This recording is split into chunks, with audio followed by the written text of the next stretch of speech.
Hey, and welcome back to the Deep Dive. This is where we take your sources, crack them open, and really pull out the most powerful insights. Yeah, get right to the good stuff. Exactly. So today, we're diving into the mind of, well, a really fascinating entrepreneur, Stephen Bartlett. Oh, yeah, and his book, The Diary of a CEO, which is a bestseller, right? It is. But, it's not just another business book, is it? Not at all. I mean, this guy, Stephen Bartlett, he's only 30. But he's already built companies like Flight Story, Third Web, Wow. hit a billion-dollar valuation, invested in like over 40 businesses. And his podcast, massive, interviews hundreds of the world's top people. Right. The Diary of a CEO podcast. Huge listenership increase, I saw. Something like 825%. That's the one. And he argues basically that there are these fundamental kind of enduring laws for building great things. And for becoming great yourself, too. That's the key part. Exactly. Principles that he says apply to anyone, anywhere, and they're rooted in like actual psychology and science, not just gut feelings. Okay. Fundamental enduring laws. That's a pretty bold claim, especially for someone relatively young, even with all that success. It is, yeah. So our mission today is, to unpack these laws, find the surprising bits, pull out strategies you can actually use. Right, whether you're, say, building a company or just trying to master a skill. Or even just, get through the daily grind with a bit more focus, more intention. I think there are going to be some real aha moments here. Definitely. Okay, so let's get into it. What's the very first thing? Where does he start building this framework? Well, he starts right at the foundation. Human potential, he calls it his 5 buckets. 5 buckets. Okay, what are they? It's your knowledge, your skills, then your network, your resources, and finally, your reputation. Knowledge, skills, network, resources, reputation. Got it. And is it just knowing they exist, or? No. The crucial thing, he stresses, is the order you fill them in. Ah, okay. So sequence matters. Hugely. He argues you have to start with knowledge, then build skills on top of that. That's the approach with the highest yield, right? Because those first two, knowledge and skills, they kind of cascade down and help fill the others naturally. Exactly. They're the foundation. But here's the catch. Ego.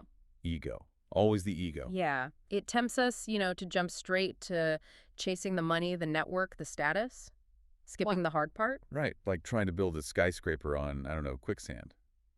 You might get some height fast, but it's totally unsustainable.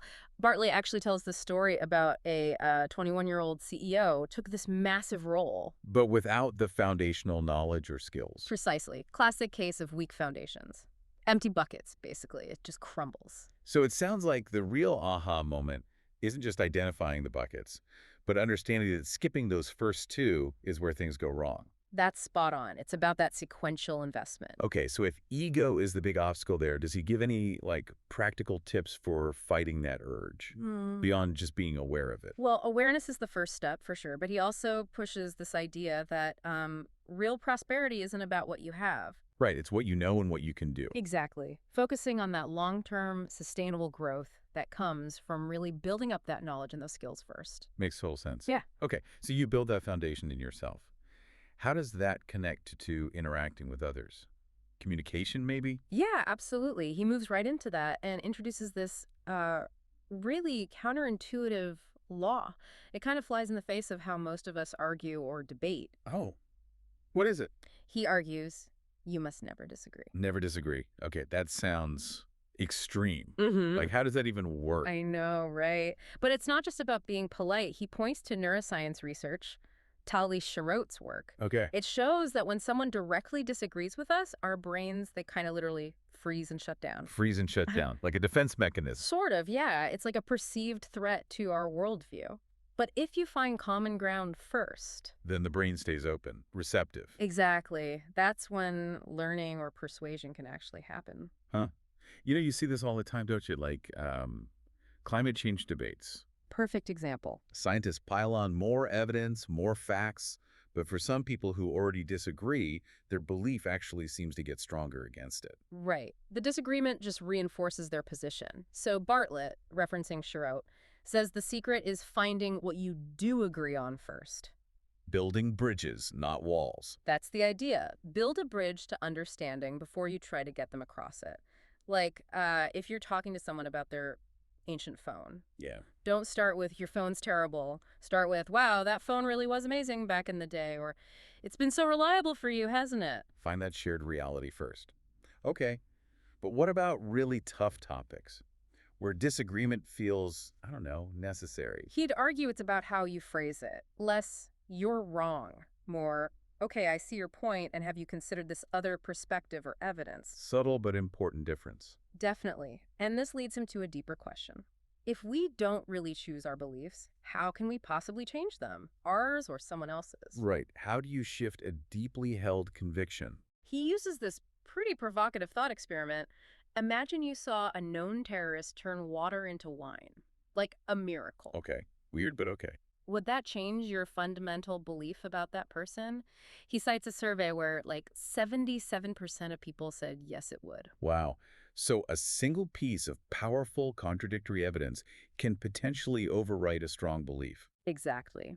The key isn't attacking the old belief head on. It's implanting new, positive, compelling evidence. Like the MMR vaccine example people often bring up. Right. Instead of just arguing against the false autism link, focusing on the clear, positive benefits preventing measles, mumps, rubella, that's what changed minds. Build a new, stronger belief. Gotcha. Build the positive case. And interestingly, he also notes something else. While data attacking a belief often fails, Yeah. asking someone to explain the details of their belief, how it works, that can actually weaken their conviction. How so? Because it often exposes the gaps in their own understanding. Like, ask someone to explain in detail exactly how a toilet works. Suddenly, they're not so sure they understand it perfectly. Cognitive therapists use this. That's clever. Exposing the illusion of explanatory depth. Precisely. And for changing our own limiting beliefs. Let me guess. Confronting them with evidence. Bingo. But specifically, first-party evidence. Your own direct experience. Like Bartlett himself with stage fright. Exactly. He didn't read a book about it. He just kept doing public speaking, even when it was terrifying. So he gathered his own evidence that he could do it, and that eventually overrode the fear. Right. Pushing into that growth zone, just outside your comfort zone, where the new evidence actively chips away at the old belief. You build the new belief by doing. Okay, that's a really practical takeaway. Actively create the evidence you need. It really is. All right, let's shift gears a bit. Moving from self-improvement and communication to influence and disruption. This is where things get kind of weird, right? Yeah, this section is fascinating. Why do successful people or brands sometimes do things that seem totally bizarre? Right. And Bartlett says it starts with avoiding something called leaning out. What's that? Leaning out is basically that arrogant refusal to learn new things, sticking your head in the sand when change is happening, often driven by cognitive dissonance, that uncomfortable feeling when new info clashes with your existing beliefs. Like the classic examples. Yup. The music exec dismissing MP3s or Newsweek predicting the internet wouldn't last. Exactly. They leaned out of the future, and it cost them. Newsweek eventually had to stop print and go online only, didn't they? Yeah, the irony. So instead of leaning out, Bartlett champions. What was it? Useless absurdity. Useless absurdity as a powerful marketing tool. Okay, explain that. How can useless absurdity be useful? Well, he uses his own example. He spent like 13,000 pounds on this big blue slide in his company's office. A slide, like a playground slide. Yeah, and he admits he hardly ever saw anyone actually use it, but it generated way more buzz, more publicity, more talk than any traditional marketing campaign could have for that money. It was absurd, memorable. Like Brewdog putting beer fridges in showers. Perfect example. It's totally absurd, right? Who needs that? But it screams punk, disruptive, we're serious about beer, way louder than a billboard. So the point is, normality gets ignored. Absurdity gets noticed, gets talked about, embeds itself. It sells. You got it. Absurdity cuts through the noise. And cutting through the noise, capturing attention, that ties right into his next law, doesn't it? Yeah. Fighting for the first 5 seconds. Absolutely. Bartlett himself, he got expelled from school partly because of a short attention span. So he learned this lesson the hard way early on. And he applies it everywhere now. Rigorously. He looks at creators like Mr. Beast. Huge success. Why? The hooks. Those first few seconds. Mr. Beast makes a clear, compelling promise right at the start of every video. Why you should keep watching. Exactly. It bypasses our brain's habituation filter, that tendency to tune out stuff that seems familiar or boring. And Bartlett used this on his own YouTube channel, right? Changed his call to action. Yeah, instead of the standard, please like and subscribe, boring. What did he change it to? He replaced it with the promise of future reward. Something like, subscribe so you don't miss out on conversations with even bigger guests. Or actionable insights coming next week. Giving people a concrete reason why they should subscribe. And the result. A staggering 430% increase in subscribers from that one change. Wow. Okay, so you hook them in the first 5 seconds. But how do you create that lasting sense of value, maybe without huge effort? Ah, that's where the psychological moonshot comes in. Psychological moonshot. Love the name. What is it? It's basically a small investment, often in perception, that creates a massive perceived benefit for the customer. Like a little trick that makes a big difference in how people feel. Exactly. He tells the story of his hairdresser. At the very end of the haircut, the hairdresser would do this tiny, final snip in the air near his head. A fake snip. Totally fake. But it made customers believe they got a slightly better, more meticulous haircut, more attention to detail. Minimal effort, maximum perceived value. That's clever. Isn't it? And then there's the deep dive into Uber, how they basically use psychology to revolutionize an industry. Right, he breaks down 5 key principles they used. What were some of the big ones? Okay, so there was the peak end rule. We judge experiences mostly on the most intense moment and the end. Uber focused on making pickup and drop-off smooth. Makes sense. What else? Idleness aversion. We hate waiting, doing nothing. So that little car moving on the map. Keeps you engaged, makes you feel like something's happening, reduces perceived wait time. Exactly. Then there's operational transparency, showing the fare calculation, the route, the ETA. It builds trust and the goal gradient effect. As you get closer to your destination on the map, your motivation increases. Seeing progress feels good. So Uber wasn't just a tech innovation, it was a masterclass in applied psychology. Absolutely. Investing heavily in perception, not just the reality of the ride. Because, as Bartlett puts it, what's the quote? Our truth is not what we see. Our truth is the story we choose to believe. Powerful stuff. Perception becomes reality. It really does, especially for the customer. Okay, let's switch gears again. The power of small things. Incrementalism. How did Bartlett's own podcast, Diary of a CEO, get so huge? Beat Joe Rogan on YouTube subscribers in the UK? He says it wasn't one big thing. No, absolutely not. He credits sweating the small stuff. Sweating the small stuff. Sounds tedious. Maybe, but incredibly powerful. It's basically the Kaizen philosophy. Continuous incremental improvement. Little things adding up. Thousands of them. Tiny details. Like for his podcast guests playing their favorite music when they arrive. It's small, but it sets a tone. Okay, that's a nice touch. What else? A/B testing episode titles using AI to see what performs best. Translating content into multiple languages, again using AI. Just relentless tiny improvements everywhere. So it's not about waiting for some massive breakthrough idea. No, it's about the compound effect of those 1% improvements. He points out, if you improve by just 1% every single day, over a year, you're not 365% better, you're like 37 times better. The value multiplies massively. Wow, 37x. That really puts it in perspective. Good work isn't one heroic moment. It's the culmination of hundreds, thousands of tiny unseen details, the daily discipline. Which leads, maybe counterintuitively, to failure. Exactly. A small miss now, if you don't learn from it, can lead to a huge miss later. So weirdly, you have to embrace failure to succeed. Like those big companies, Booking.com, Amazon, they almost have a fail faster religion, don't they? They really do. Jeff Bezos famously said, failure and invention are inseparable twins. Right. They run thousands, literally thousands of experiments every year. They know most will fail, but the few big wins pay for all the failures many times over. So they're not just tolerating failure, they're actively seeking it out as part of the process. Yes. And Bartlett says creating a culture for this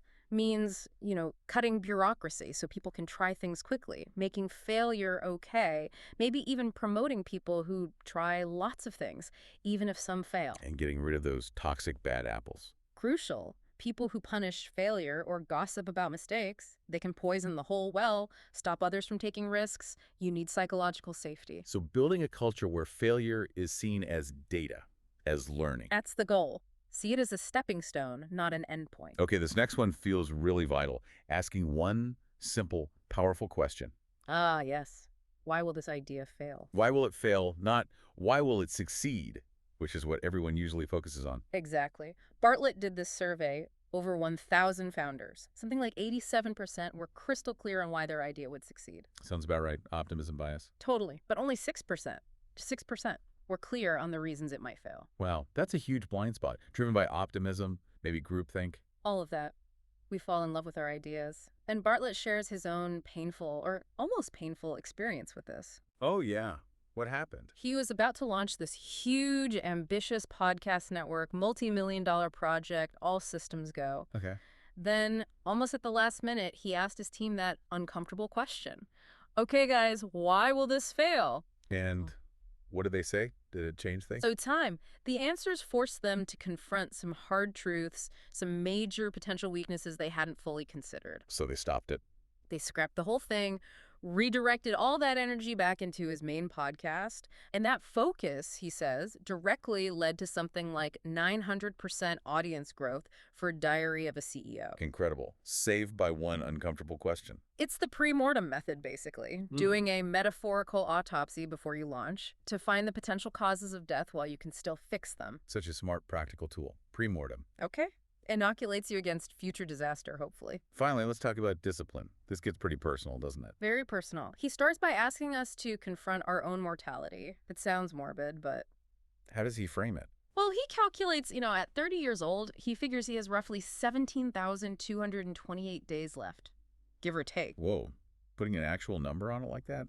That's stark. It is, and that stark realization, plus this mental model he uses called time betting. Time betting. Yeah, seeing every hour, every day as like a poker chip. You have a limited number, and you have to consciously decide where you're placing your bets, where you're investing your time. It's a powerful motivator. Okay, I can see that. So how does that translate into discipline? He offers an equation. Discipline, value of the goal plus reward of the pursuit. Cost of the pursuit. Discipline equals value plus reward minus cost. Interesting. Break that down.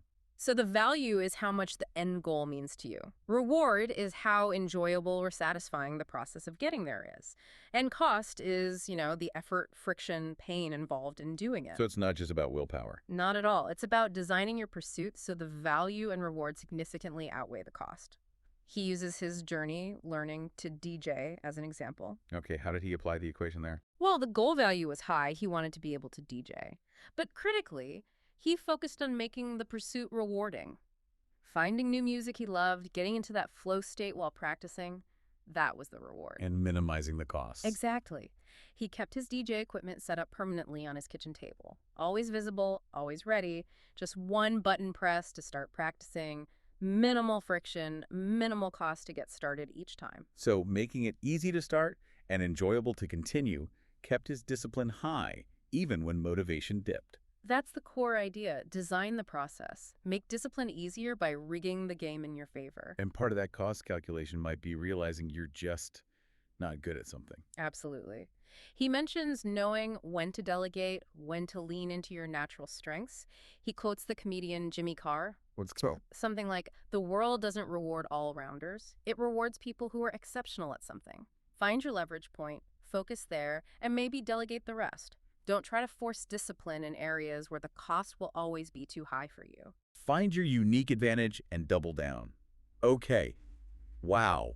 What a journey through his thinking. It really covers a lot of ground, doesn't it? It does. From those foundational buckets and never disagreeing to the power of useless absurdity, sweating the small stuff, asking why things will fail. And finally, reframing discipline itself. It really challenges a lot of conventional business wisdom. Yeah, it provides a really fresh perspective. And I think the key thing is these aren't just like business hacks. He presents them as deeper psychological principles, tools for anyone trying to build something or just improve themselves. Right. The real deep dive isn't just understanding the laws, it's figuring out how to apply them in your own context. Exactly. They're tools for transformation, really. So thinking about that, what does this all mean for you listening? Maybe it's taking a hard look at where your ego might be holding you back from filling those knowledge and skill buckets first. Or maybe it's actually scheduling that pre-mortem meeting for your next big project, asking that uncomfortable question, why will this idea fail? Could be. Or maybe it's simpler. Maybe it's just recognizing that the consistent daily focus on those tiny, seemingly insignificant details, that is your superpower, that 1% improvement. Yeah. And maybe thinking, what's one small, slightly absurd thing I could do today or this week that really shouts what I or my project is about? Something memorable. Food for thought, definitely. Well, thank you for joining us on this deep dive. Been great chatting through it. Until next time, keep learning, keep growing, and keep pushing past the ordinary.